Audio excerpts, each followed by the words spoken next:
high major prospects more than the mid major and low major players. You have to take it in consideration because a lot of these kids now they're making their decision based on not only the school, but they're also basing their decision on the amount of money they may get in an NIL deal. Alex, for the high school kid, if NIL was to come to North Carolina, would it be good for the sport or bad for the sport? Or not the sport, but just the high schools in general. I'm going to approach that question as a school and athletics administrator who is cognizant of the reality that there is little to nothing to do to mitigate reality. So that being said, it is a matter of how do we manage it most effectively.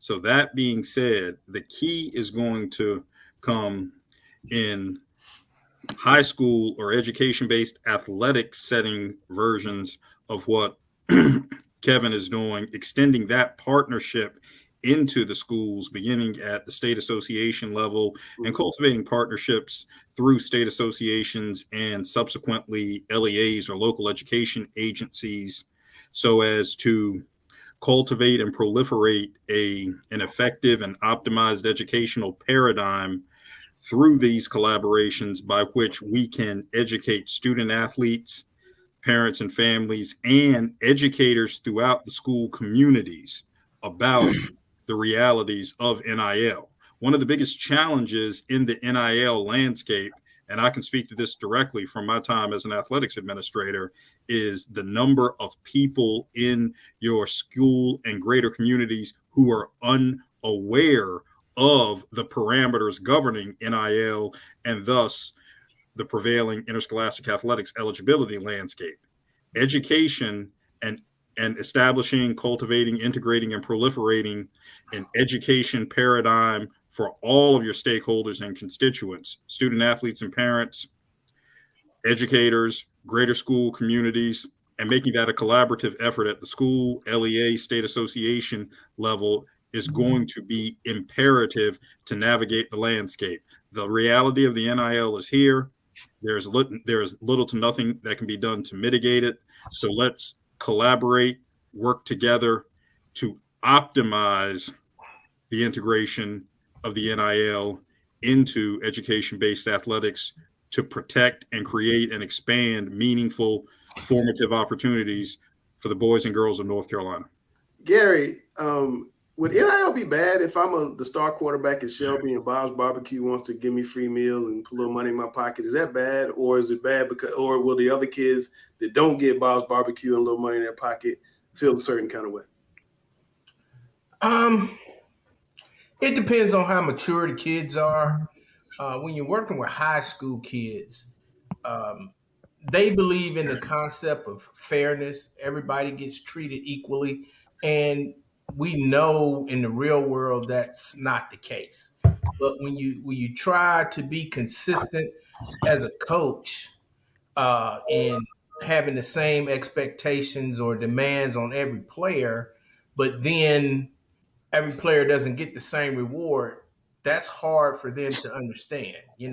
It's like everybody has to be at practice, everybody has to be on time, but everybody's not going to get to play, and everybody's not going to get to score. And that's the same thing that they're going to have to learn with NIL. Yeah. Everybody's not going to get the same thing, though they may put in the same effort. It's not equal result. It may be more or less equal opportunity. All right, Randall, before we move on, I'll give you the last word.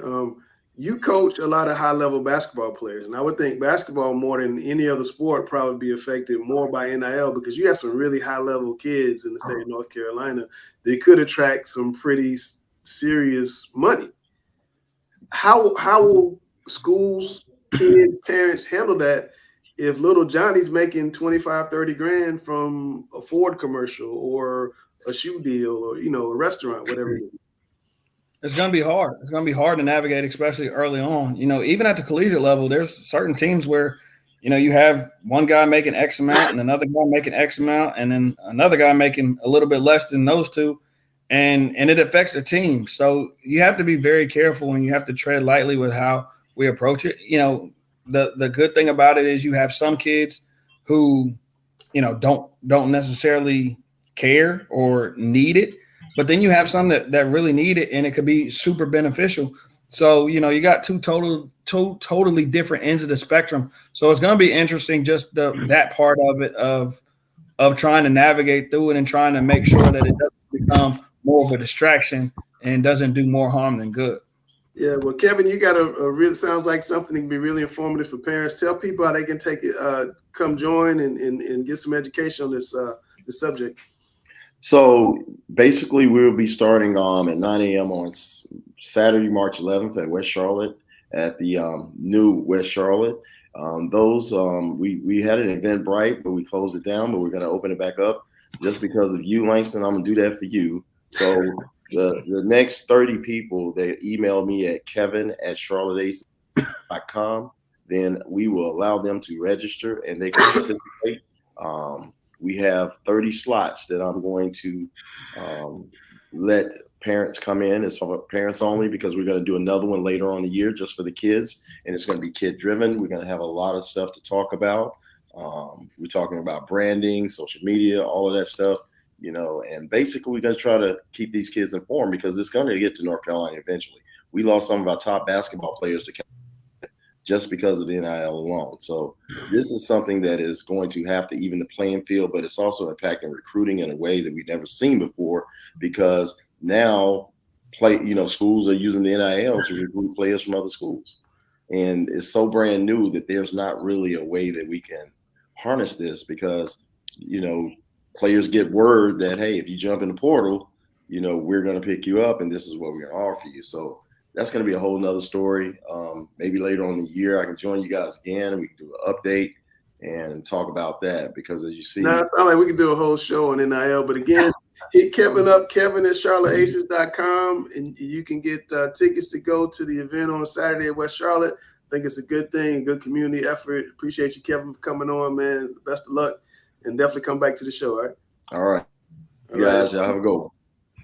That's my man, Kevin Ligon. He's a long time friend of mine. Let me get Cameron on here so we can talk a little girls basketball and break down the girls playoffs. We're going to start with the 1A, if I can find it. Y'all know I'm never prepared. I'm notorious for that. All right, here we go. The girls 1A final, Chatham Charter and Bishop McGinnis. Cam, what can you tell us about this game? Bishop McGinnis out of Kernersville. Sitting at 27-4. They've been on cruise control for the most part in the playoffs. They'll face a very talented Chatham Charter team. Has a very talented point guard in Tamaya Walden, who's averaging around 23 points per game. So, I'd have Bishop McGinnis as the favorite in this one. But if Chatham Charter can, tame Walden, it could go either way. Bishop McGinnis is 10-0 in state finals, Randall. A little bit younger than Chatham Charter, but see anything, does experience matter? They're the defending champion. I throw it out of the window when you get to this point in the season. I think, nerves will obviously play a role probably the first 3 or 4 minutes, but after that, you just settle in and play basketball the way you have all season. So, I know they're a little bit younger, but I don't think it really affects them in this situation. So if we were doing our picks, who would you be picking? I'd be going with Bishop McGinnis. Bishop McGinnis, you going with the champs? Going with the champs. I didn't think you'd go against the grain. You were talking like you were going against the grain. But that was just talk. All right, two-way final, Cam. We got one of 2 Rowan County teams in the state championship game. Salisbury playing C4. C4's boys basketball team, as Coach Lewis knows, has Jaron Stevenson. Jaron Stevenson. Top 20 player. The girls team looks like it's pretty good, Cam. What can you tell us here? Yeah, both of these teams are extremely battle tested. C4's knocked out the last 2 rounds, the 1 seed and the 2 seed in the East. Salisbury just played a tough Shelby team. So, both only have 3 losses, as you can see. So, it's going to be a very solid game. Any predictions, Cam? I want to lean Salisbury, but having seen a little bit of Salisbury this year, I know how good they are. I haven't really seen much of Seaforth over the course of the season. Yeah. Randall, Seaforth has 10 players that are freshmen and sophomores. I know Salisbury has Kayla Bryant, who's not listed on there, but she's one of the best players around.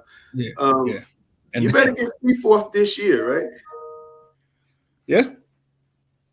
10 Yeah. freshmen. I mean, the best 2 players are sophomores. You better get them now.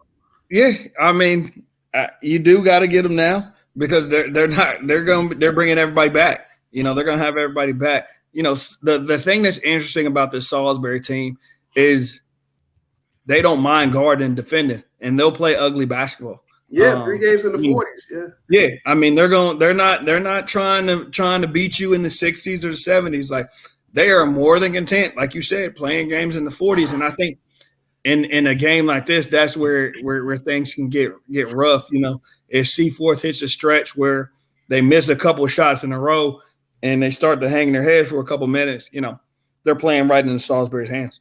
I think Salisbury's experience, having been to 6 finals and the tradition they have, they're going, like the screen says, 7 finals in 20 seasons. These girls may not have played in all of them, but they grew up watching other Hornet girls play in it. And I know the fan support they have is they will bring a massive crowd to Chapel Hills. I mean, Salisbury is a big time program. I think Salisbury is going to win this year, but next year, better watch out for that Seaforth team. They're going to be a big problem. All right, Randall, I'm going to come to you and the 3A girls when I find the chart. We got unbeaten West Rowan out of Rowan County. We talked about Salisbury out of Rowan County. They're going to play Rocky Mount. Rocky Mount only lost to the 4A Eastern Regional finalist, Hillside. So this to me is almost like a 30-0 team playing the 30-0 team. What do you see here? This is the matchup that I circled. I felt like this is going to be the game of games. I think, you know, obviously there are going to be other games that we talk about, but I think this is the most intriguing matchup we have on either side, boys or girls, just for the fact that, like we said, you know, both these teams have combined 1 loss. You know, they have veteran leadership on both sides. They've been here before. Obviously, you know, West Rowan, with the streak that they've been on this season, you know, they've been rolling. But the only difference is, you know, you don't know how they're going to do offensively when you talk about, you know, their 2 stars in Lauren and Demaya. You know, how will they lead this team offensively is kind of going to be the key. But I think this is going to be a very, very intriguing matchup. And this is just one of those games where it's like you tell your team, you know, it's going to be a 12-round fight. Like, if we lose a round, you can't get too down on yourself because there's going to be a lot of peaks and valleys in this game for sure.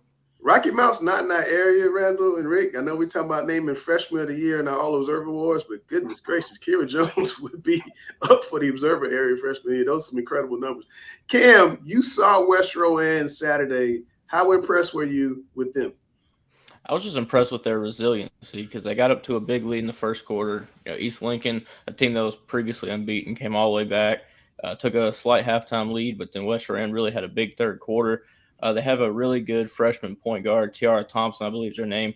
You know, she didn't have too much to say after the game. You know, she's just a freshman. She's a little quiet, but I mean, she just led the team with good composure. Didn't have many turnovers.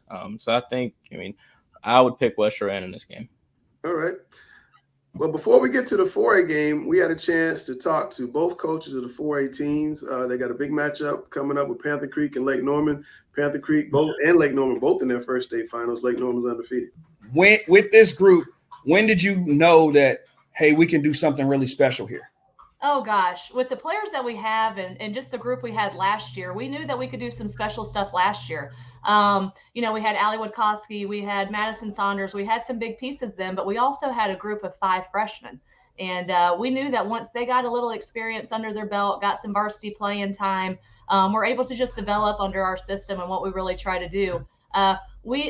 They showed some good things last year. And so really, I would say this year, when we went over to NC State team camp in the summer, and we played some incredible competition. We played Cardinal Gibbons, and we played Sarah Strong's AAU team, and we were able to hang with her and win a lot of the games that we played there. And so that's when us as a coaching staff really took a look. We're like, we have a chance to be really, really special this year.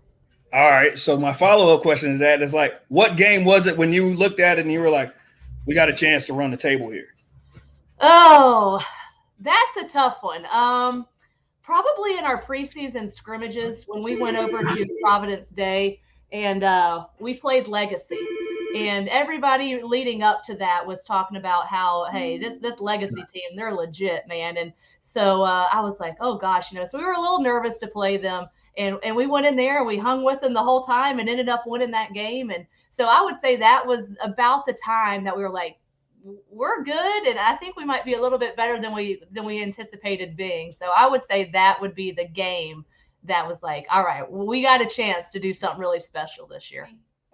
Well, Coach, first off, congratulations, and just talk to us a little bit about your team this year and how things have progressed for you guys during the season.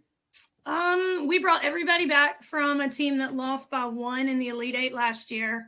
I knew this year we had a good chance to be really special. We have start 2 seniors and 3 juniors and tried to kind of build our schedule to prepare us to get where we hoped we would be. And that's, playing Saturday. Well, Coach, you guys are 28-4, won 20 in a row, and you haven't had many close games down the stretch. So when you go into the game against Lake Norman for the 4A state championship, what's the mindset and what do you tell the team as far as the competition from Lake Norman being undefeated?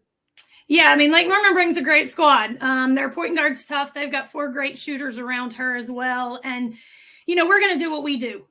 We played in the She Got game early in December, again, hoping to help prep us for this run.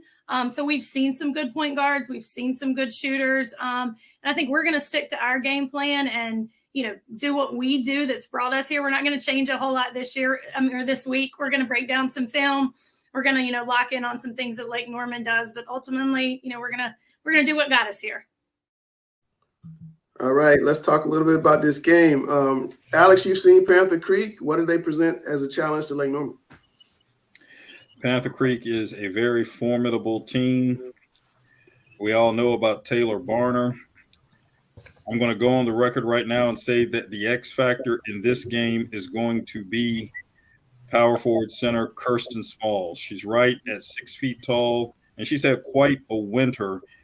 In addition to being a starter on a state finalist team, she won the 4A indoor track and field high jump state championship. Wow.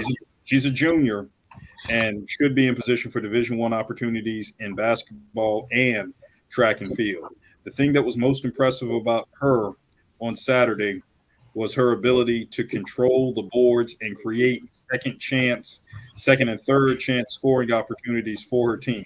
She's Panther Creek's leading rebounder, right at about 8 per game. She scores about 8 per game on average. She had 16 in the regional championship win over Hillside, but beyond those 16 points, created a lot of second and third scoring opportunities for her teammates. After rebounding, showed her ability to be an effective passer from the interior, finding open players on the 3-point line and on the perimeter to create opportunities.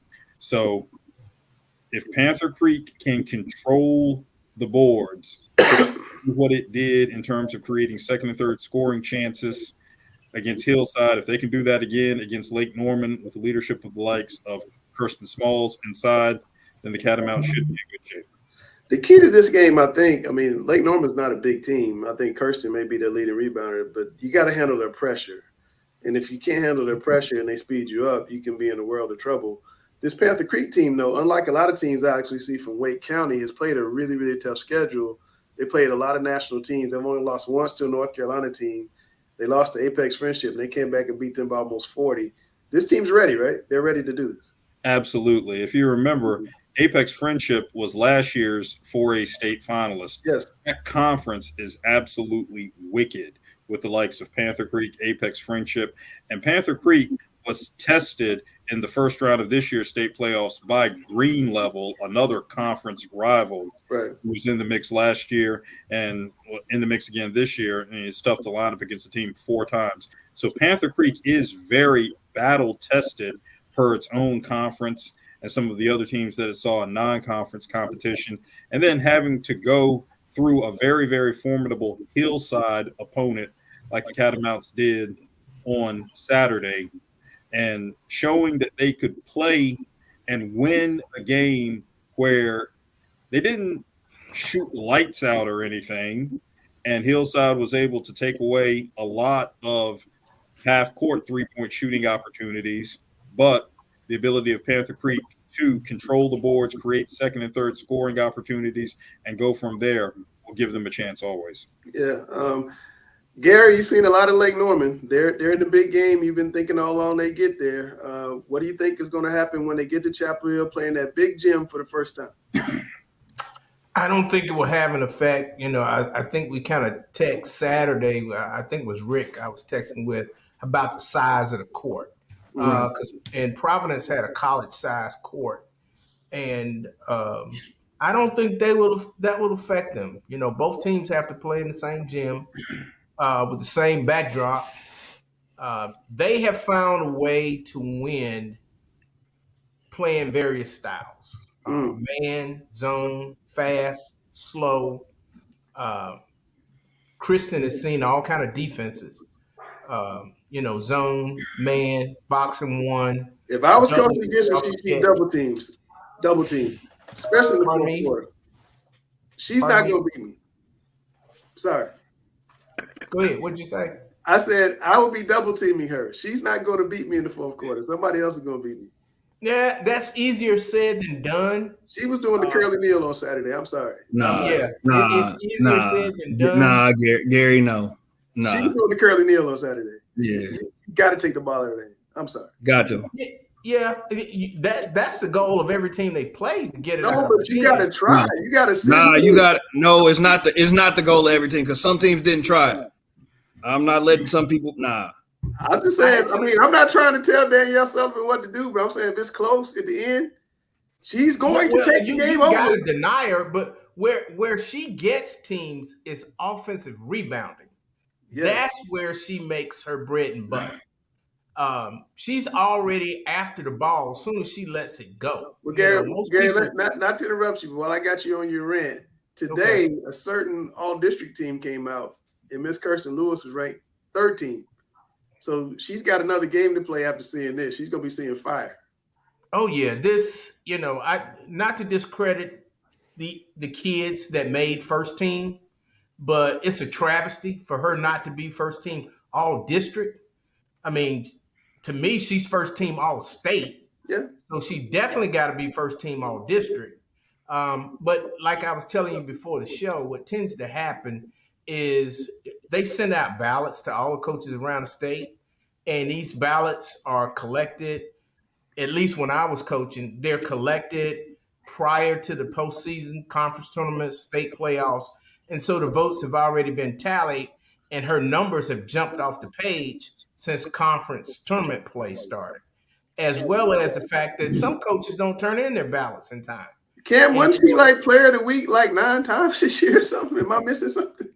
9 or 10. I mean, it was crazy. I hear what you're saying, Gary, but I looked through this list and like Zamariah was player of the year, and all the players I would have thought were player of the year. I'm not saying she had to be player of the year. I love Kate Sears, and we've had her on the show. She's a great player. She can shoot the crap out of the basketball. I just was surprised that Kirsten wasn't on here, and I saw there's like 1,000 members, and you have to be a member to vote. And I don't know what happens, but I just think that she'll use this as motivation. All great people got to find motivation in something, and I think she'll use that as motivation on Saturday. I mean, do you agree with that or not, Gary? Oh yeah, they look for things, you know, to get them motivated. They create things, you know, kind of like Michael Jordan used to do. Absolutely. He didn't speak to me, so now I got to drop 40 on him. Well, you were going to drop 40 on him anyway. You know, but it just little things that they look for to motivate themselves. But they don't need any more motivation other than picking up that trophy on Saturday. You know what I think is really cool is they got that billboard on 77 with that's awesome. With their team picture on it, and they switched from like regional to state championship bound. And I think this is going to be a great game. I think Panther Creek's going to have a big crowd. I think Lake Norman's going to bring a big crowd, and me and Alex going to get there on time. Alex, we got to be there on time. We'll be there. I got to see this one from the beginning. All right, we'll be right back after this break. We're going to have Sir Muhammad knock out Randall in the game show.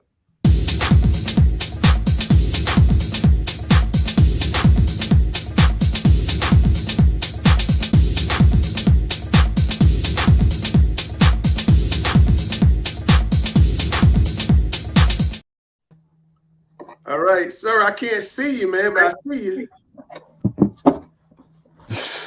There he is. Yeah. What's going on, sir?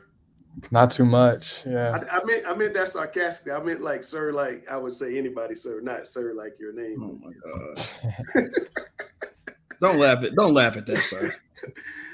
Man, how does it feel to go to the state finals? I know you guys have heard, ever since you've been there, you haven't been to state finals, you've been to Elite Eight, and you couldn't get over the hump. What was it like getting over the hump this year and then going to the state championship game? It's just exciting. Like, I don't want to say surprising, but it just felt really good. Just been a lot of years at work, and just as a team, it was crazy. Yeah. And going as a favorite, is there pressure there or not? I feel like there's been like some sort of pressure all year, so it's nothing new, but just a little bit. Yeah. And I guess the question, everybody, we talked about it. We're going to have the coaches on later on. We're going to talk about it with them. But you guys beat them 78-37 in Richmond County to start the season. I know Paul McNeil was in street clothes watching, so he had just come back from California. But how do you guys avoid not being a little overconfident? Because it's hard to say one player is going to make a 41-point difference, even though they're going to be a lot more motivated this time. How do you guys keep your focus and don't go in, with a big head like the ring's halfway down my finger? We know they've gotten a lot better as a team. It's late in the season, and then also it's the state championship. Like, you can't come into it with anything else but just trying to go play a good basketball game and win. So yeah, Coach Lewis, you want to tell this young man something? Well, I wanted to tell him, and also the audience, what a great sport that Sir Muhammad is. Sir, you'll remember the video highlight that we did on you, and during AAU season, Sir went down and dunked on someone. Instead of doing a head tap, he just walked back down and hustled back down on defense. On the flip side, another person dunked on Sir. The guy that dunked on Sir fell to the ground. The first thing Sir did was reach down and help the young man up. Wow. And just dunked on him. That was the most impressive thing I've seen from a young man in many, many years. What made you do that? that's just who I am, I guess. Yeah. Sir, big game coming up. Obviously, you just had one against Isaiah Evans. I'm sure you've heard and everybody coming off a 62-point game, how great he was offensively. And to follow it up, you get this matchup with Paul McNeil. Just talk about your mentality going up against guys who are, ranked in the top 50 in the country in your class. I guess I think I'm up there with them, so I just want to compete and just go out there and give my team a good chance to win every single time. So man, it's like an AAU stop, like we're in like Atlanta or somewhere. Yeah, we played a lot of good players. It's crazy. What was it like growing up the son of an NBA player? Your dad played for a lot of teams, a lot of places. What was that like growing up? I mean, it was cool. I'm always around basketball, always have been, through my dad, my uncle, everybody. So just a big basketball life always, I guess I'd say, yeah. Not too many people can say Kevin Durant came to check them out. When did you find out about that, and what did the guys say? Everybody was just super excited.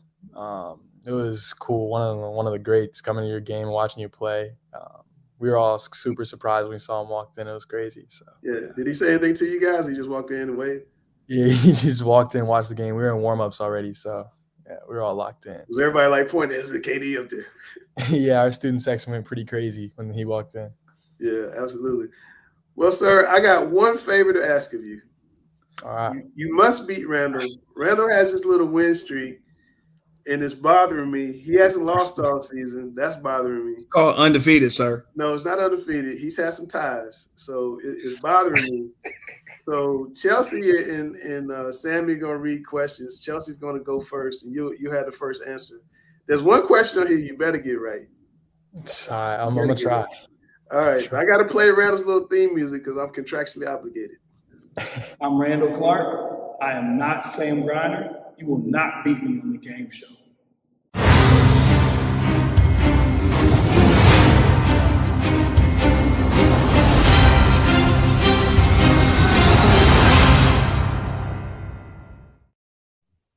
Chelsea Simple. All right.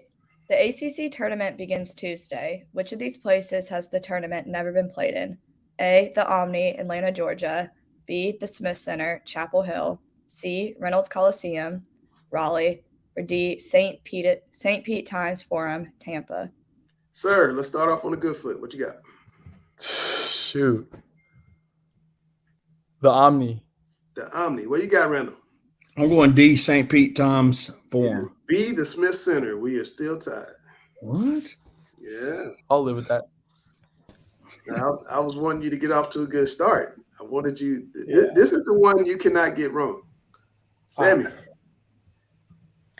Nazir Mohammed played for 8 teams in his NBA career. Which one of these did he not play for? A, Miami Heat, B, Philadelphia 76ers, C, San Antonio Spurs, D, Detroit Pistons. Randall. He thinks he's slick because he's making me answer this question first, too. He really wants me to lose that bad. A, the Miami Heat. What you got, sir? A. That's correct. I thought I was going to start Randall. You forget Nas is one of my clients, too. I didn't just train his son. I trained dad, too. I thought I was going to get you with that. I didn't say dad, but I thought I was going to get you with that one because the Heat sounds like a team he would play for. I thought I had you. All right, so we're still goose going into question 3 of 5. Chelsea. All right. Chick-fil-A is the most popular restaurant chain among teens according to Piper Sandler's semi-annual Gen Z survey. Which spot was number 2? A, Starbucks, B, McDonald's, C, Chipotle, or D, Olive Garden? Sir, what you got? I'm going to go with C. Chipotle. What you got, Randall? I'm going to go with A, Starbucks. Randall has the lead somehow. Yes, sir. Sir, you come on, man. Come on, sir. I just know I go to Chipotle. And his son goes to Chipotle, too, so I'm actually surprised. Yeah, my son lives in Chipotle. You ever with Kamani, you going to Chipotle. Drive me nuts, man. Or Chick-fil-A, one of the others, one of the two. All right. I lost my place. Sammy. Okay. On Sunday, more NBA players wore this player's signature shoe than any other. Name him. A, Kobe Bryant, B, Paul George, C, Kevin Durant, D, LeBron James. Randall. A, Kobe Bryant. Sir. Kobe Bryant. D, LeBron James. What? I refuse. You know. Nope, I refuse. Sir, you're supposed to get that right. I refuse. I knew he was going to say Kobe. I knew he was going to say Kobe. Well, the best you can do is tie. So we're down to this tie stuff again. But come on, sir. You're first. Go, Chelsea. According to the Thought Catalog, on average, what is the thing that Americans do 22 times per day? A, send a text. B, open the fridge. C, go to the bathroom. Or D, say hello to someone. All right, sir. Send a text. Randall. A, send a text. The answer is B, open the fridge. So we have a tie. Opening the fridge 22 times a day is wild. 22 times. It was wild. When I saw that, it was wild. 22 times a day. Sir, you I thought you were going to come through for me, but it's all good. It's all good. We're going to see you Saturday up in Chapel Hill. So best of luck to you, man. Have a great game. You got a big assignment guard. Paul McNeil is a great player. Best of luck to you and your teammates, okay? Thank you. I appreciate it. All right, man. All right. That is one of the nicest high school basketball players. Oh, man. That's how he is 24/7. It's wild. That dude is. Thanks. And I like with the question you ask him, why did he do it? And he goes, that's just who I am. Yeah. Man, he's just. I mean, most guys would be really mad about that kind of thing, and he's just laid back down to earth. All right, the moment everybody's waiting for: who is the North Carolina girl and boys player of the year?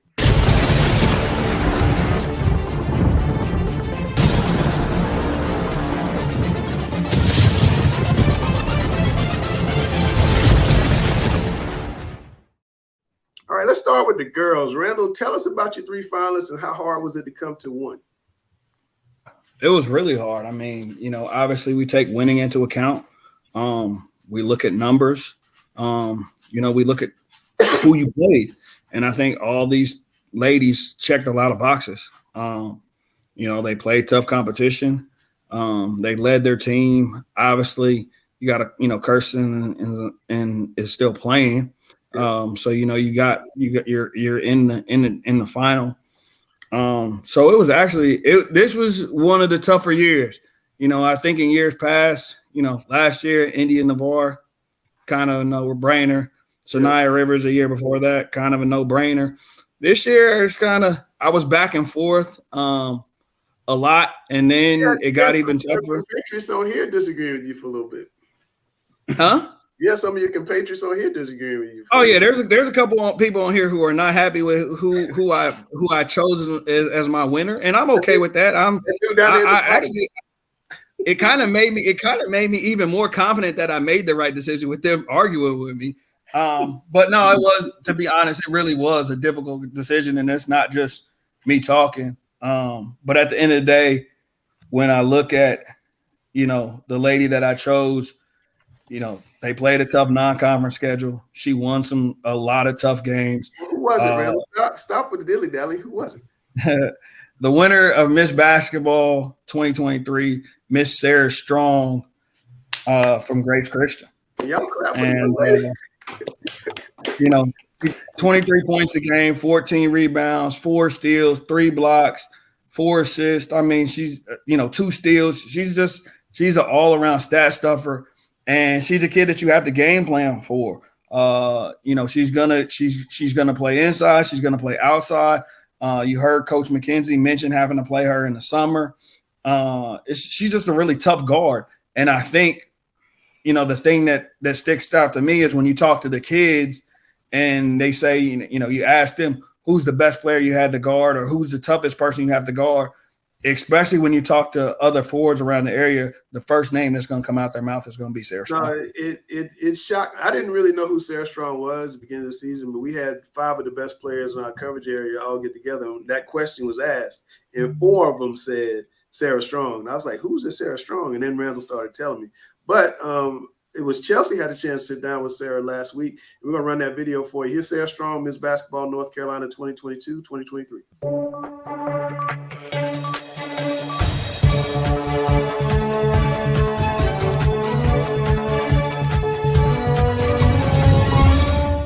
This week on Chelsea's World, I have Sarah Strong from Grace Christian Women's Basketball. So, Sarah, this past week, you guys won your 2nd consecutive state championship game. Kind of talk about the road, to that game and the final game itself. Well, the whole season we were expecting to make it to the States. It was just pretty much the same thing as last year, just trying to get better and just everyone just do better than what they did last year and just show that we improved. And just kind of just trying to win the same as last year. You guys went from 1A to 2A, right? Mm-hmm. Was there any difference in the road between playoffs and getting to that state championship game, being in the 2A now? Our conference wasn't really challenging, but it was kind of the same. But I think that also helped us and helped our other teammates gain confidence in their game and just figure out what they can do. Absolutely. And Sarah, you absolutely dominate on the court. For those who don't know your game or your playing style, kind of describe who you are on the court. I'll say a facilitator. I like to get my teammates involved. I can score when it's needed, and I think I'm a pretty good rebounder. Absolutely. And Sarah, this completes your junior high school basketball season. Do you have any goals left for your senior year? Just get better at shooting, get better at just conditioning, how high I can jump, and just get better overall so I can be ready for college and senior year. And so Grace Christian is such a successful program. Kind of talk about what goes on in practices and what culture that coach really implements to make y'all so successful in games. We do a lot of fundamental stuff in practice, just skill development and just trying to advance our game just so we can be better than the other people, and conditioning too. We do a lot of that. Absolutely. And Sarah, you're nationally ranked. So first I want to know, when did you begin playing basketball? It started when I was in Spain. I lived there because my parents played overseas. Ooh, that's awesome. And I want to know, when did you really fall in love with basketball and kind of get an idea that this could be a big thing in your future? Probably when I moved to the U.S. I started playing AAU with the boys teams, with my dad's organization, and that's when I started to really like it and love it. And finally, Sarah, before a big game, walk us through your pre-game trial. What do you do to get mentally and physically prepared? First thing, I pray, I always pray before my games. I listen maybe to like a calming song, maybe. Get stretched and just try to stay like locked in. Sounds good. Well, Mhm. congratulations on your second state championship. I bet that's awesome. Thank you. And best of luck next season for senior year. Thank you. All right, let's say how strong Miss Basketball. She's the number 5 player in the country by ESPN. Her mom, Allison Feaster, is one of the best high school players in the state of South Carolina's history. She went to Chester High School. She was a number 5 pick in the WNBA draft out of Harvard. Her father, Danny Strong, played basketball at NC State. So, Randall, it's no wonder that this young lady's so good, right?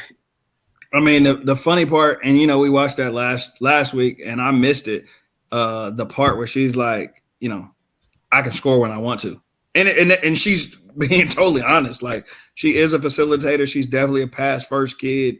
But if a game's close and it's winning time, like, she knows, like, all right, let me put the rest of these girls on my back and let's go get this thing done. All right. On the boys' side, Rick, how tough was it with these 3 top 35 players nationally to pick one? Well, it was difficult to narrow it down to 3, and there's no question the state of North Carolina has an overabundance of talent.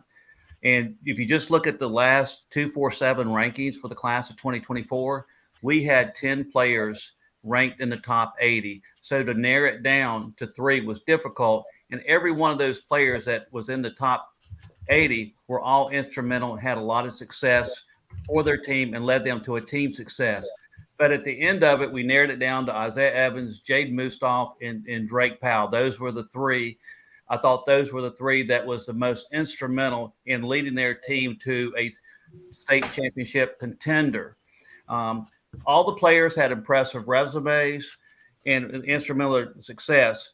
But throughout the season, there was one player that sort of stood out with me and also made a big impact during the postseason play.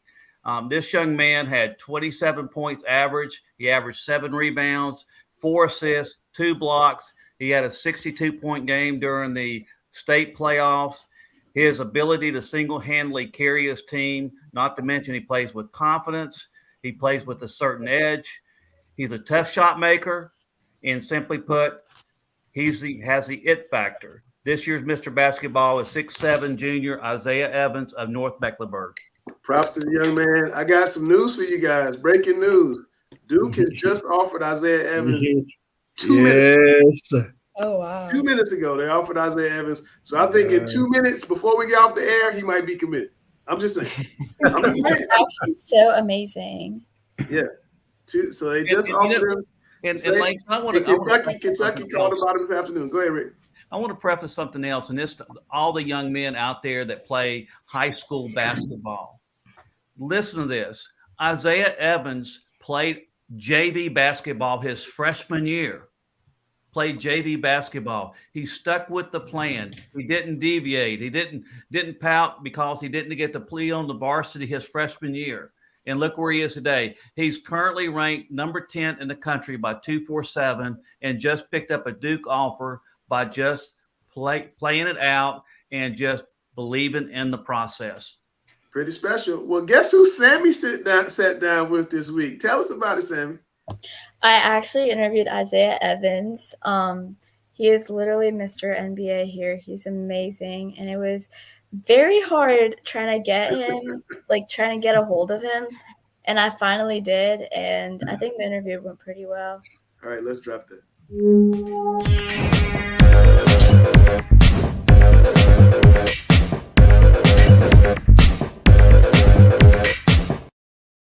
Hi, today we're here with Isaiah Evans on 5 News Sammy. Isaiah, can you please introduce yourself for us?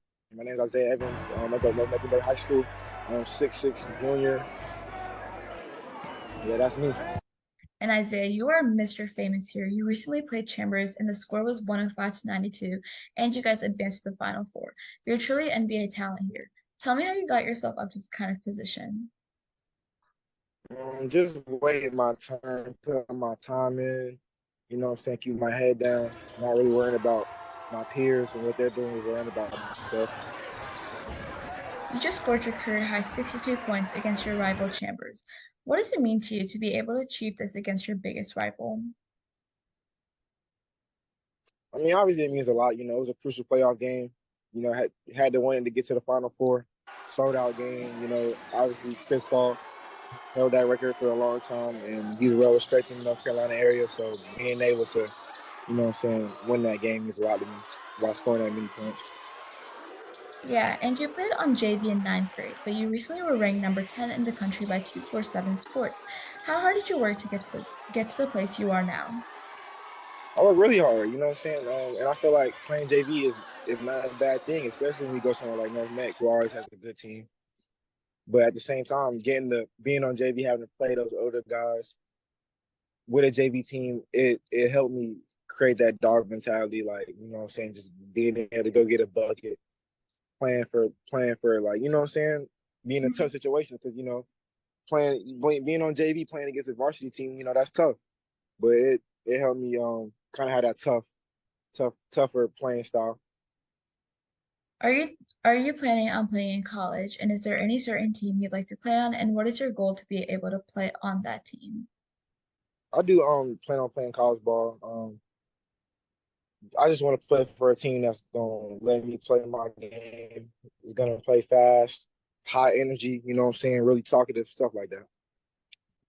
Who are some NBA players you think your game is modeled around, or who do you think would be a good comparison for you that plays in the NBA right now? I can't really tell you who I think my game is modeled after because, you know, I just focus on myself so much. But I feel like I like the Brandon Ingram and KD comparisons. I feel like some people, it was just one comparison. Someone said I play like T-Mac, and I really like that one. Like T-Mac I feel like is a great comparison. If Duke, UNC, and Kansas were your top three and you had to make a choice right now, who would it be and why? Honestly, being able to play for any of those three teams would be a blessing. Just because, you know, everyone knows their track record. Everyone knows they put guys in the league every year. So that would just be a blessing. Okay, thank you so much for coming on to Five Mrs. Sammy. Isaiah, I really enjoyed this interview. Thank you. Have a good day.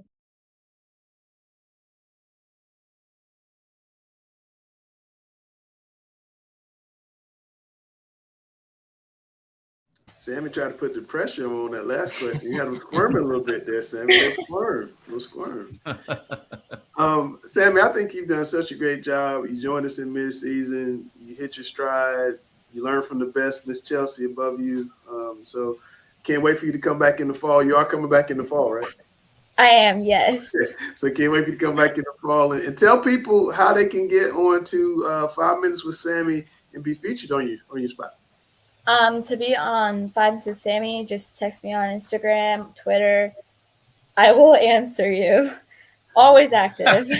You definitely are always active. Every time I come on, I got a new story for Miss Sammy Sin. Well, Sammy, thanks a lot. Have a good week, and we'll catch you in the fall. Thank you so much. You too. Bye. All right. Bye-bye. All right. So we're going to do these boys basketball previews. We got coach versus coach. We got a special guest coming. I've been promising and teasing all day, but I got to play this ad first.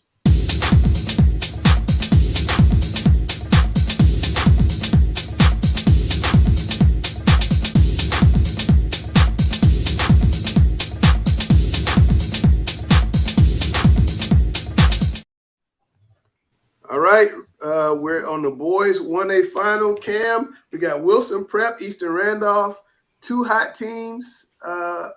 Devontae Brooks is having a monster year for Eastern Randolph. A guy that I don't think we mentioned at all this year. Wilson Prep's trying to win the second title in 3 years. What's going to happen in this one? I mean, on paper, you look at this matchup, and I mean, Eastern Randolph would be the favorite.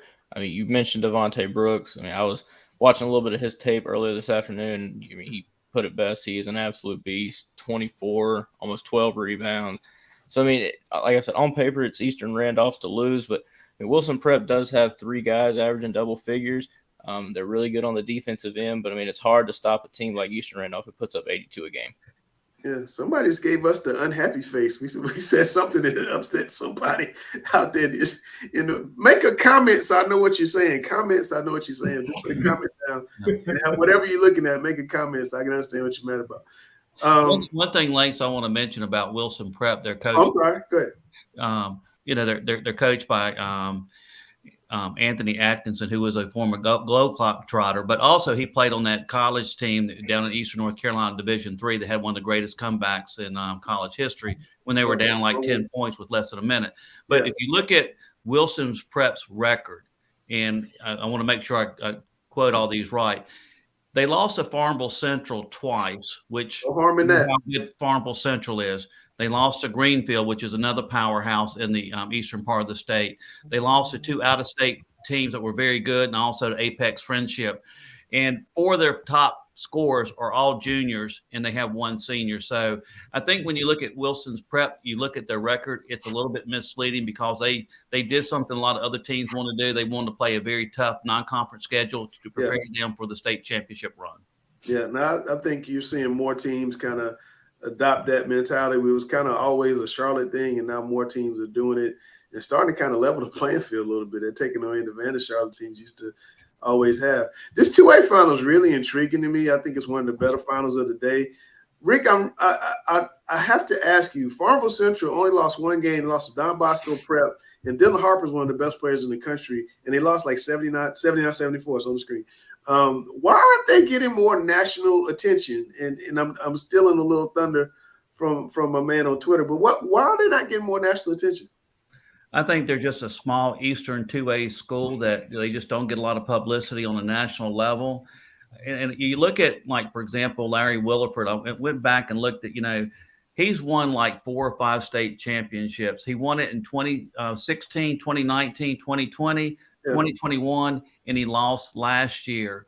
It seems like, he's doing something right down in Eastern North Carolina, and it's about time that he gets the credit in the team of Farmville Central gets credit on a national level. To play in the John Wall in the game, and I was there, they played them very competitive. Right. And you know what? They only have the 1 senior, and they basically have, a lot of juniors, sophomores, and freshmen that also is a supporting cast. And Chelsea, you did a story on Josh Short, so you know how good he is, right? I know, he's a great player. I've watched him since pretty much his freshman year. And like Rick was talking about, that game against Don Bosco at the John Wall was just super fun to watch. And, it might be the 1 loss in their record, but it's not a bad loss at all. All right, guys, they have a really tough game on Saturday. Reidsville has 2 young players, freshmen, a point guard and a big guy, kind of like a mini Kobe Shaq. Rick, what do you think there?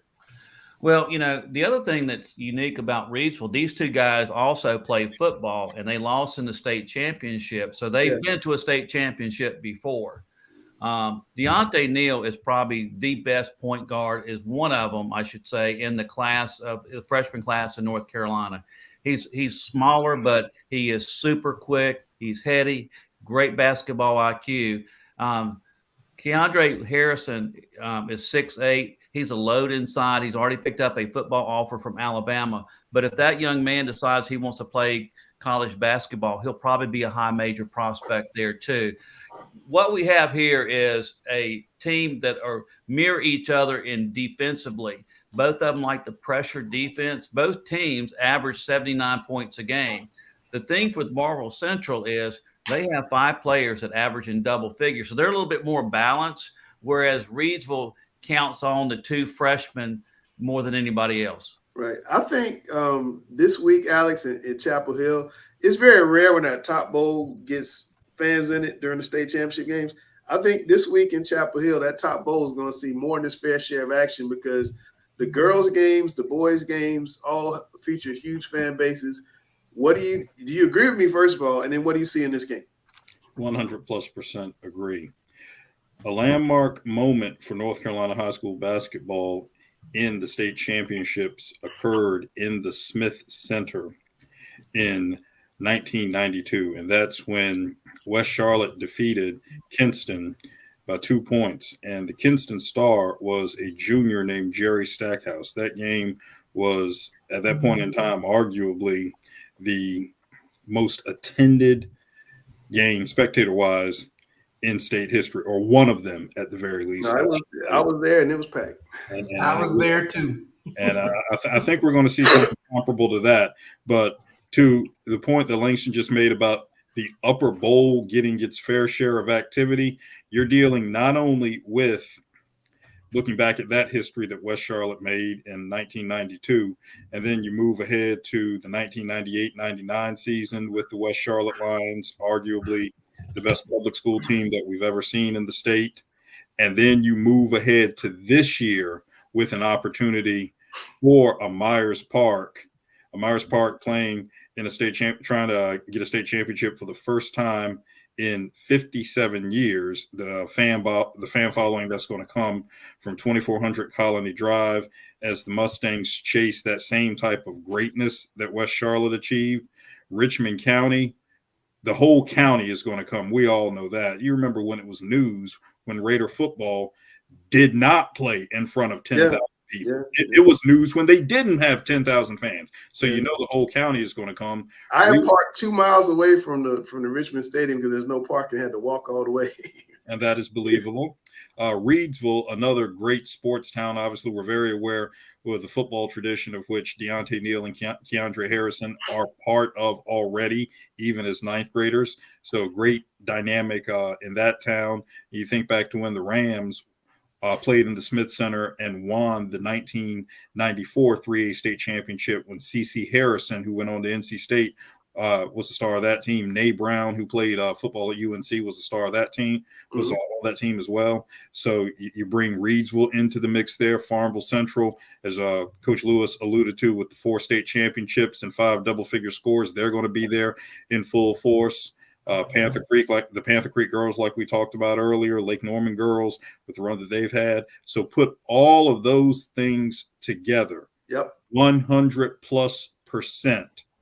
That bowl is going to see some action. Who's winning this game, Alex?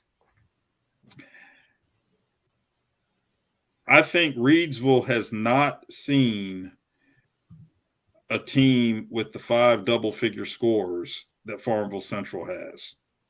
I think we're going to see something along the lines of what we saw in the 2004 NBA Finals, where Larry Williford will be content to let Keandre Harrison and Deontay Neal do a Shaq and Kobe kind of deal. Okay, we're going to let you get yours and take everybody else away. And then we're going to take everybody else out of the equation. And if Farmville Central can do that, Farmville Central with its 5 double-figure scores, in addition to Josh Short, who's 6'4" himself, you throw in J.D. Daniels, who's right in that 6'4" or so range, and then guards Alex Moore, Mikael Williams, and Jaden Pitt, all of whom who are those 3 other double-figure scorers who can force the tempo and get after you defensively. That's going to be a kind of team speed that Reidsville hasn't seen in the same way in terms of all 5 guys being speedy and double-figure scores. I think in the end, because of that, Farmville Central will get the job done this year. But once again, like we were talking earlier with the Seaforth girls, better get them now. You better get this Reidsville group now. I got you. Because the future is bright. Future's bright. Rick Lewis, you have been talking about this game since November to something. You said it almost every show. Central Cabarrus is going to play Northwood. Central Cabarrus is going to play Northwood. Well, we got Central Cabarrus and Northwood, Rick. What's going to happen? Well, it's going to be a very interesting game as far as tempo. You know, Central Cabarrus is going to want to speed Northwood up. You know, they average 88 points a game. Northwood averages about 68 points a game. Central Cabarrus, the thing about them is they rely so much on their pressure defense, and it's going to be up to Northwood to be able to handle the pressure. Now, they do have a good guard, a point guard in Fred Whitaker. They also have Drake Powell. The thing that can help Northwood out, they have a 7-footer, and they also have a 6'8" guy. So they got the height. If it becomes a half-court game, it's going to favor Northwood. If it's a transition game, up and down, fast tempo, it definitely favors Central Cabarrus. And you look at Central Cabarrus's starting lineup, they have 5 guys that average in double figures. Their 6-man average is like 9.8. So they almost have 6 guys that average in double figures. Right. But that's all predicated off of their press and their pressure defense, getting those easy transition points. Now, in the half-court set, the one thing Northwood will do, they're going to come out and play a 1-3-1, and they're going to be really big at the 1-3-1. I saw it. It's out the top. Yeah. And you saw it when they played Carmel. Yeah, yeah. They forced a couple turnovers on my son because he didn't realize how long they were. They're long.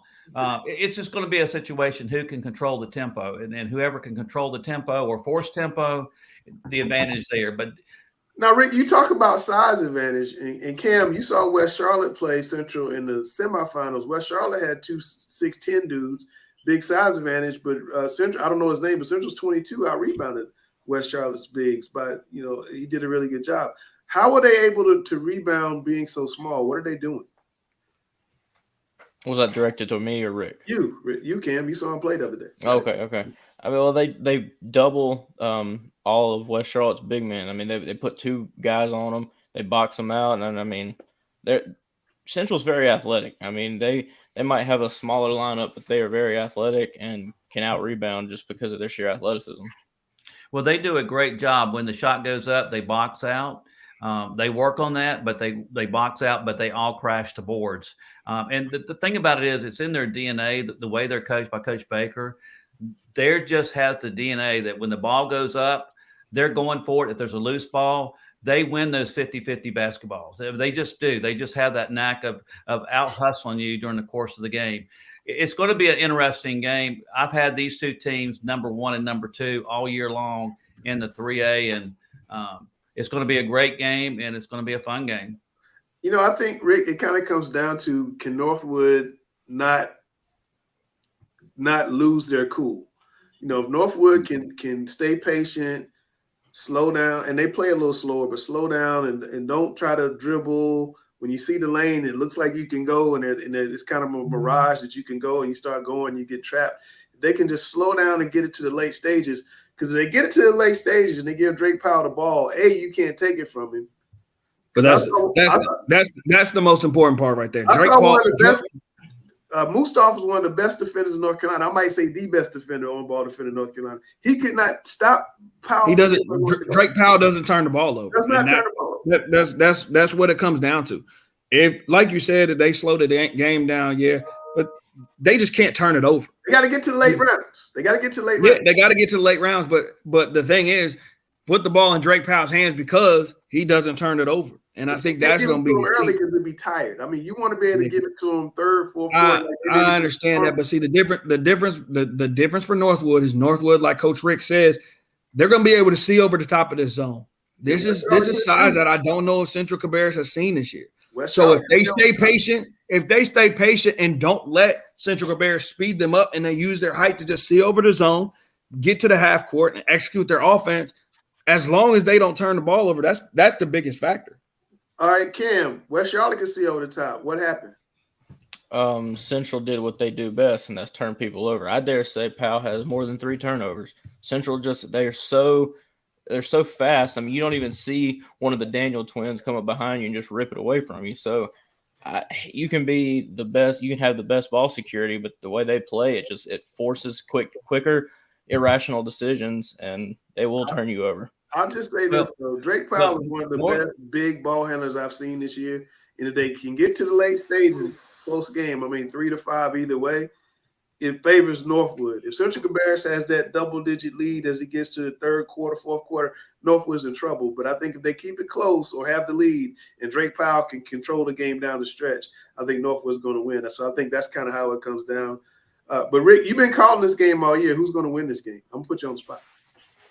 I'm going with Central Cabarrus. Central Cabarrus going 32-0. You heard it from the guru, the number 1 voice of high school basketball in North Carolina, calling an undefeated season and a first day title in 23 years. That'd be quite a celebration for those guys. They would be 62-1 or something like that over 2 years. So that'd be pretty impressive. Very impressive run. All right, now it's time for the big game and what everybody's anticipating, looking forward to. Randall, going to come to you here. You had a chance to talk to both coaches. We're going to play that interview in just a second. Myers Park beat them 78-37 on November 22nd. I don't care what anybody says. That plays a role in this, does it not? No, it doesn't. It doesn't. Because it's a state final game. The coaches at Myers Park are not going to let them, worry about that game way back in November. And the perfect example of it is this is a totally different team than back then. And so I think these kids are going to understand that, hey, we've gotten a lot better from November to now, and so have they. So I don't think they're going to. Hold on, Randall. Mike Rick says it's not going to happen. Jaden had 13 rebounds. He's saying that Central Bears is not going to have a problem. But okay, go ahead. I didn't mean to interrupt you. Go ahead.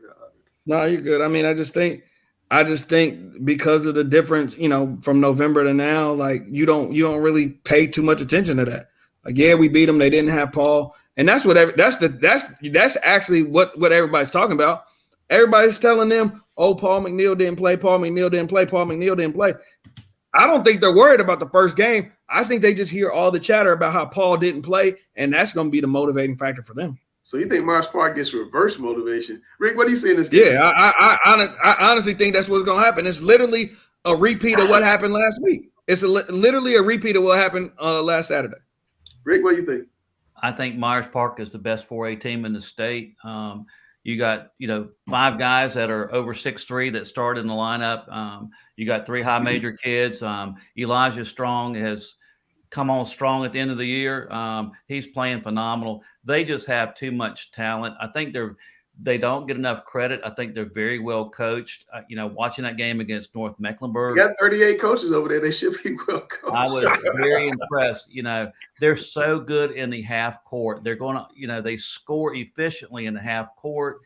And the other thing, too, is they're very good defensively. I think if you look at Sir Muhammad, you mentioned Jaden Mustoff as being one of the top defenders in the state. Yeah. I would put Sir Muhammad and Bishop Boswell second and third probably on that list. I wouldn't argue that. They're very good defensively. They have the size, and I just think, it's Myers Park to lose. I'm going Myers Park by 10 plus. Alex, neither one of these teams won a state championship. Myers Park's 0-2, Richmond's 0-3. Why is Richmond County going to be 1-3 after Saturday, or do you think they will? Well, this is too difficult of a game to predict, and I'll tell you why.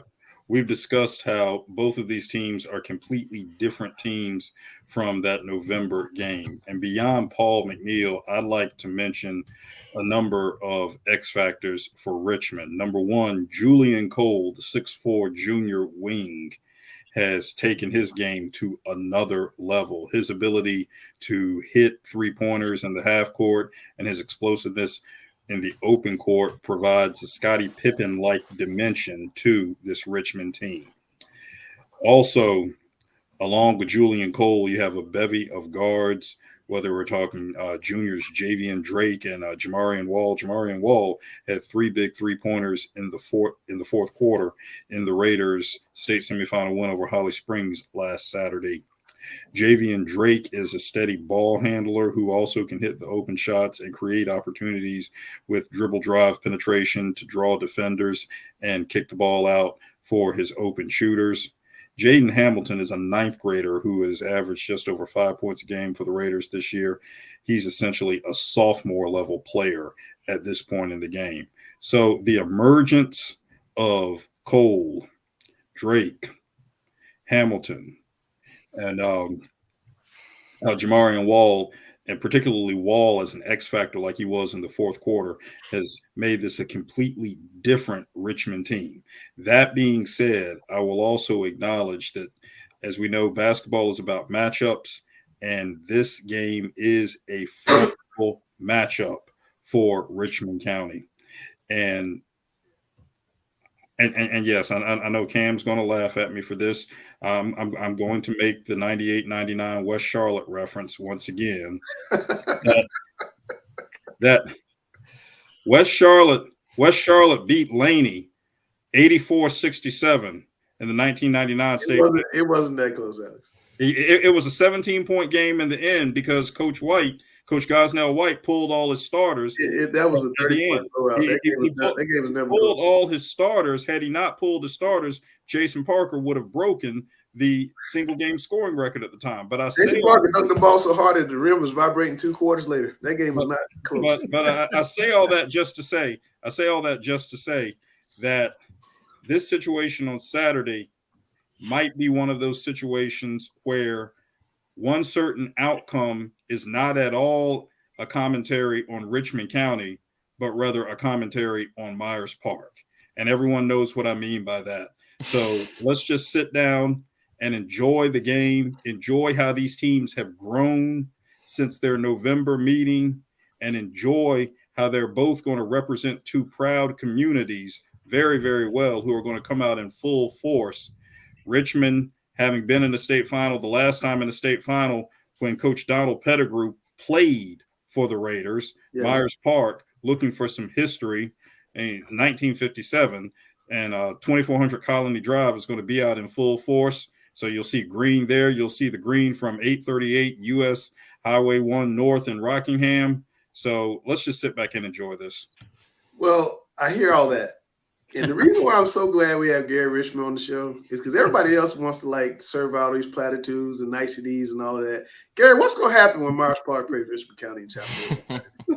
It is going to be a blowout. Ooh, wait, talk to him, Coach Richmond. Plain and simple.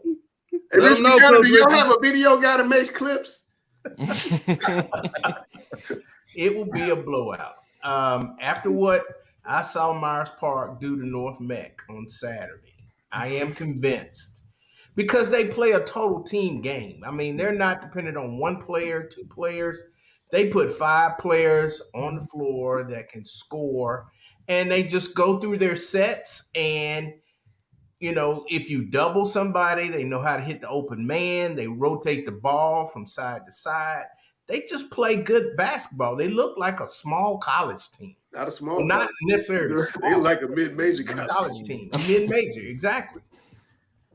No, they're very, very impressive. We got a chance to hear from both coaches. And on the backside of this, we're going to have coach versus coach. We got some good topics. We're going to play this and come back coach versus coach. Coach, coming into the state championship, you guys are playing with a lot of confidence, and you know you got all the motivation in the world. Now, the one thing about it is you played Richmond early in the year and beat them pretty handily. How difficult will it be going into the locker room in this week in preparation to make sure the kids don't get too overconfident by looking at the early season score and outcome? To be honest, not a bit. I haven't worried about that at all. 2 parts to that. I trust our kids. Our kids know that it doesn't matter if it was Holly Springs or Richmond, or it could have been, you know, Durham Jordan and anybody else that came from over there. You're playing for a state championship.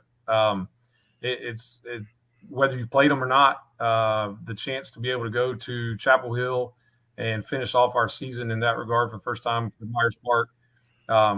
I don't worry about their approach to that.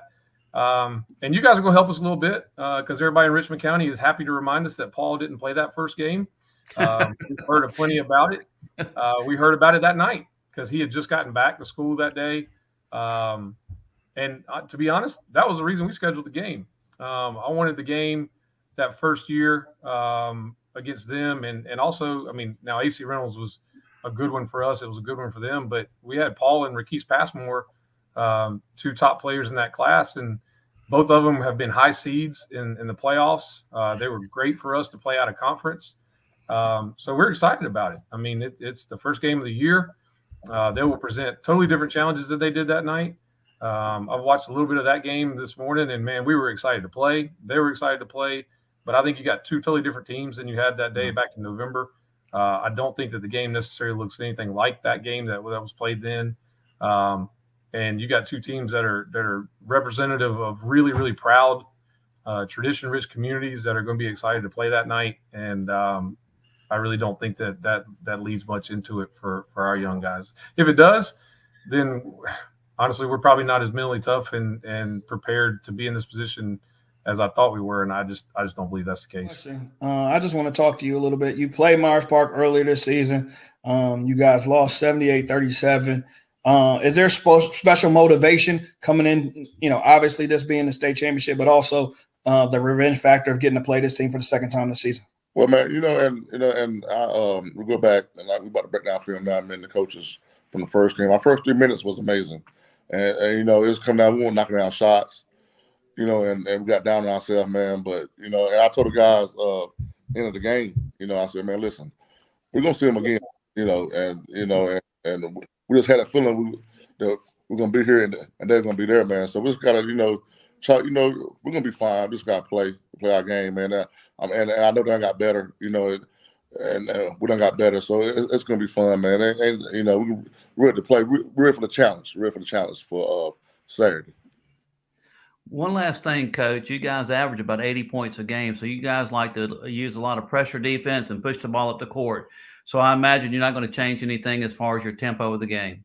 No, we don't. Well, we're not. But we're gonna be more precise, man, and hopefully, so we knock down shots. But if we don't, let's try to stay in the rim.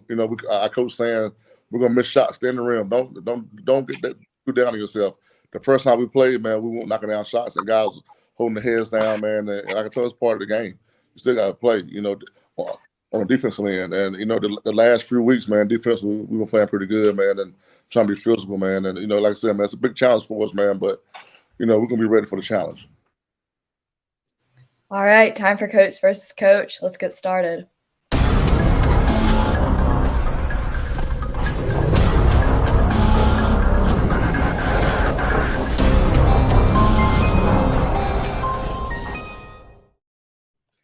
All right, Gary, so I'll start with you. We know that games are packed Saturday. What should the NCHSAA do about regionals next season to accommodate for that? Well, the first thing they need to do is to send out an email to the membership and let them know what they plan on doing and make sure they have their permission. And then they need to, hopefully the membership will say, yes, we want to go back to doing it the way we used to. And then they need to go about securing college gymnasiums for the regionals next year. Randall.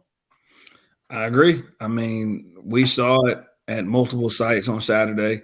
These high school gyms just aren't big enough. There's no big enough gym to hold all these fans. And, especially, you look on the 4A side, we got a great chance to have those same matchups next year. So let's get ahead of this thing. Let's, Bojangles, UNC Charlotte, there are other colleges around the area. Let's try to get the one of those gyms locked in early enough to where we don't have to run into this problem again. And Randall, the NCHSAA usually alternates sites each year. So 4A would have been in Raleigh. Were they right to stay in Chapel Hill? Now, they did get this decision right. I think when you look at the teams that are playing and you look at the fan bases, like we talked about, Chapel Hill is going to be – the Dean Dome is going to be rocking on Saturday. There's going to be several games that people have to go sit in that upper bowl. So I do agree with that because, specifically looking at that Richmond County Myers Park game, I was scratching my head saying, how are we going to fit all these people into Reynolds? And I was so glad to wake up Sunday morning and realize we didn't have to worry about going over there. Gary. Yeah, exactly. Myers Park is the biggest school in the state. So they have almost 4,000 students. And I guarantee you at least 3,000 of them are going to the game. Now, if you say they take a parent and then you also have other fans from the West go, you need an arena that is going to fill, be able to hold that massive crowd that's going to show up in Chapel Hill. And Richmond County travels. They have a history of supporting Richmond County athletics. So they haven't been that successful in football lately. So now they have basketball and they have a rapid fan base. So I think that was the right decision, given the two teams that were in the finals. I think they did something smart for once and say, well, let's see who's going to play first, as opposed to just automatically predetermining which classification was going to play where. And Gary, to all the young people who are making highlights, controlling social media, doing all those clips, should they be recognized as media personnel? Yes, because they're bringing a lot of people to the games.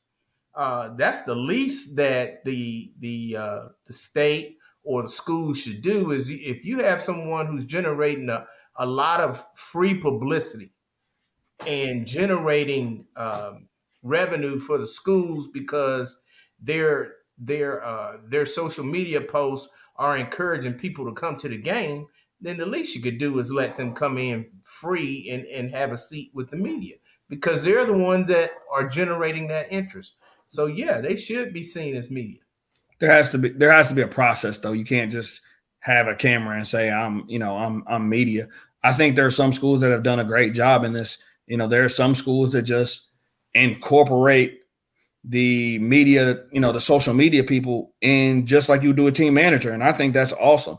That way they're with the team all the time, post game, pre game, before practice, after practice, and I think that in situations like that, I think they should be included as the team, not just, hey, I'm shooting for, this team.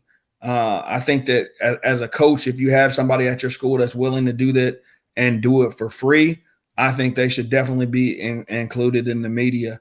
And as Randall said, like like a manager. Well, by them being a part of the team staff, I think is what he's saying. Yeah. So then before they post things, it can be approved by somebody in the administration as well. So, and they're part of it, so you don't have to, there's no confusion about, oh, I'm with this team, I'm with that team, right? In that regard. All right, well, another interesting night of talk, coach versus coach. I'm gonna want to get you guys' thoughts on that last topic in just a second, but I've been promising a special guest all night long, and I'm gonna bring him on now. We got the guru, the #1 voice of high school football, Chris Hughes, who has a special message. Go ahead, Chris. Well, this is for you, Chelsea. It's been about almost 4 years, I guess, since you was a very young and I guess a very raw talent trying to make a name for yourself in this world of high school sports and high school media. And just to watch, even though I'm more prevalent during football season, don't think that I'm not watching what you're doing every week and seeing the interviews you guys do and checking out the show. And it just makes me proud to see where you've come, and just a night and day difference from 2-3 years ago to what you're doing today.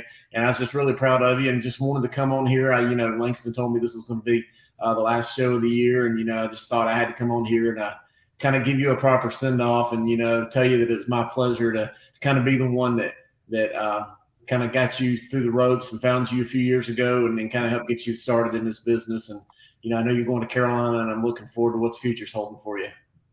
Thank you so much, Chris. You got me started, and I appreciate you so much for that. Chelsea, you've been awesome with us for 2 years. Following Kenzie, Kenzie was so good. I told Chris, I said, I'm scared to death to bring anybody else on because Kenzie was like a pro, and you're like a pro. You've come so far since you've been with us, and I wish you the best of luck. I was so excited when you got into Chapel Hill because I know that's where you really wanted to go, and I wish you the best of luck, and hopefully I get a chance to meet. I've never met me neither in person, so hopefully Saturday, if you come to Chapel Hill, you and your dad. I think I'll be there Saturday, probably for 2:30 in the 4A game. So right, cool. I'll text you, Langston. Absolutely. All right, well, Chelsea, I'm gonna let you go. Thanks for being with us. Good luck in school. Stay in touch. Thank you all so much. All right, take care. Bye, Chelsea. Good luck. Bye, y'all. Take care. That's Chelsea Simple, man. She's great. All right, Guru, since I got you, I'm going to put you to work. You saw the question. Should the people – wrong question. Should the teenagers and the young people shooting those media clips be seen as traditional media, get media passes and media privileges? What do you think? I'm going to say yes and no, but predominantly no. But I'm going to say yes with the caveat of kind of how you guys put, if they're part of the team, part of the team media, part of the team entourage, if they are somehow or the other affiliated with the team. And you know what? These schools, you're smart enough. If you've got some hot guy out there or hot girl out there putting together these clips, if you've got somebody that's really good and that's promoting your program, get them part of your program, get them part of the school, make them official and let them tag along and be a part of it. But should these guys, 13, 14, 15, 16-year-old kids, I don't know what they are, be allowed to be out there and on the press row and things like that? Probably not. Not because they don't deserve to be so, but, I think that's a little bit of a different world. And, they're there doing one particular thing. But absolutely, if give them a chance to be out there and be a part of the show, I say let them, but again, kind of with a little bit of overwatch and oversight from the administration or the coach or somebody. All right, well, there's the Guru. Chris, thanks for coming on, man. We'll catch you in the fall, I hope. We'll see. I'm going to have to talk you into it again. All right, my man. Good luck to you. That's my good friend, Chris Hughes. I've known him for a lot of years.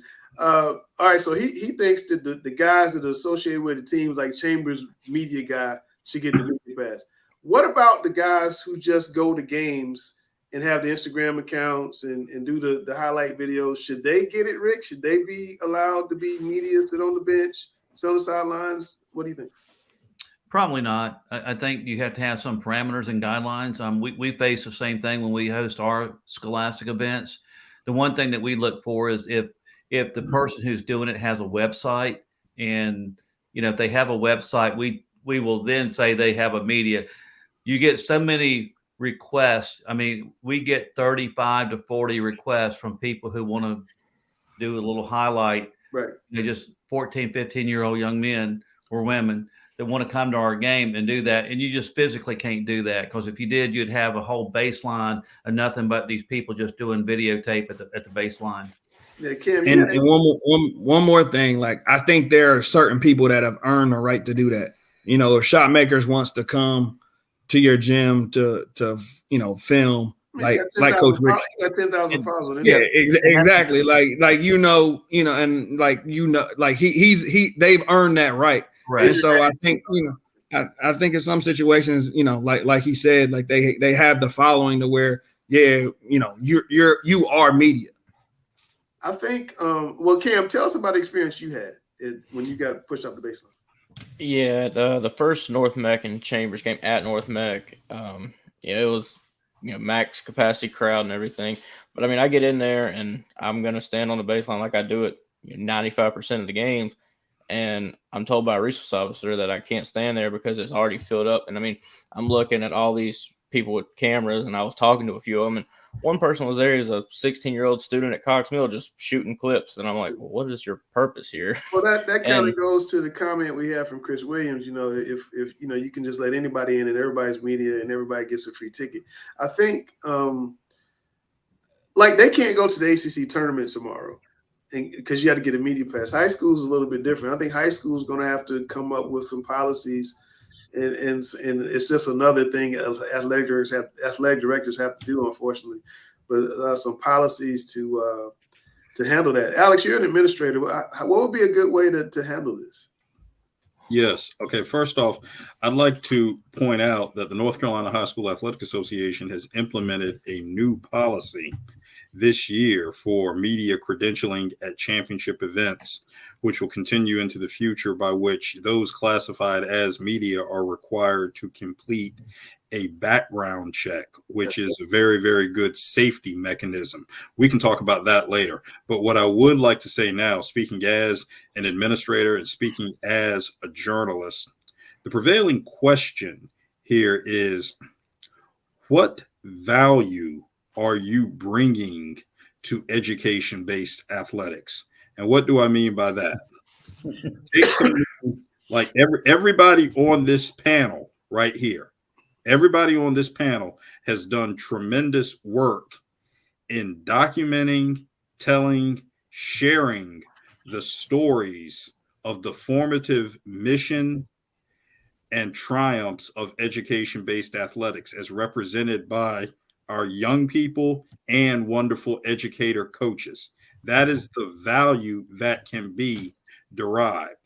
You're deriving value from those same bona fide credentialed journalists who tell the stories of historic on-court pursuits, on-field pursuits and achievements by student athletes who also return in manifold ways as exemplary scholars and citizens within their communities, thus generating human interest content as well, but ultimately content that documents the prevailing formative educational teaching and learning mission of education-based athletics.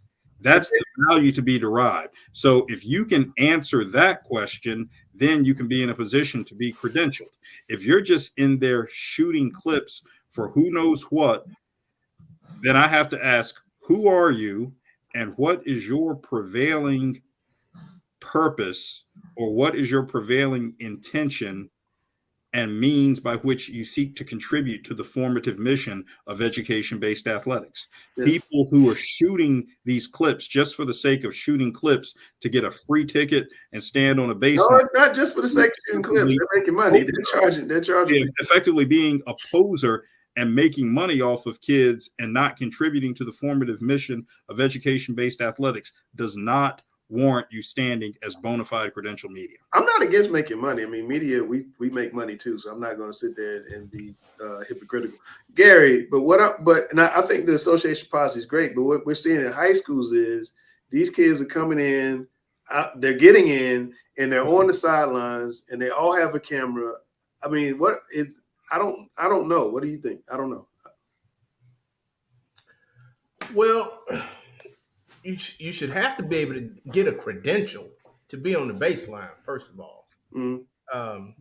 And that credential, part of that should be for liability purposes, where you consent to understand that if you get run over on the baseline, the school is not responsible for your injury. So that's part of it, is the liability process.